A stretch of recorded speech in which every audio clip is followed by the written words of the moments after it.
आज आपण मानकु बनेकी देखिए फ्राइड राइस तो नॉर्मल सेमती किसी भी विशेष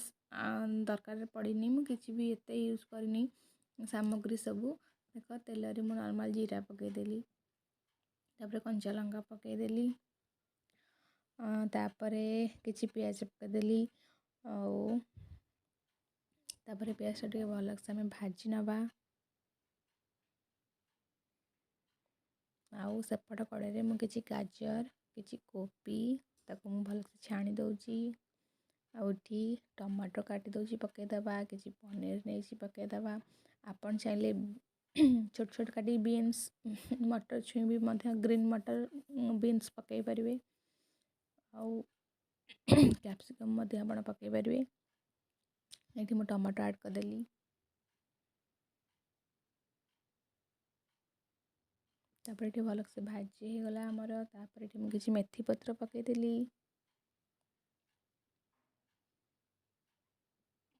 मेथी पत्र पकई किसी समय ताको भाजी दबा आउ एठी मु किसी सोया सॉस मध्य ऐड कली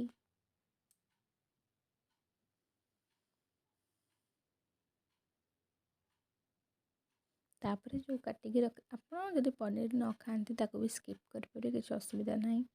पनीर पकईदेले तापर एपटे आम छणा हो सारा अलरेडी तो ये आम आणिकी से ऐड करवा ये किसी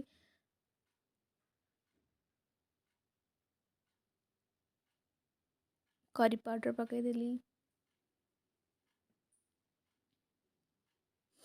तापर आमर पनीर भल से भाजी है जस्ट टिके पानी ताको पकईदबा तापरे एवं एपटे जो आम छाणिकी छाणुंट तो से परिवा आपण जहाँ आलू भी ऐड करें आउ ग्रीन मटर ऐड करें बीन्स ऐड करें से भाजी है तापर मु अरुआ भात ताकू ऑलरेडी बनईकी रखी थी से मु अरुआ भात मिसई देली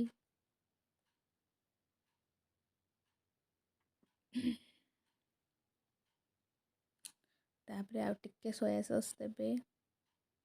आपन चाहले भी एथिरे टमाटो सॉस ऐड करी खाई परिवे से टिके ता फ्लेवर अलग आसीबो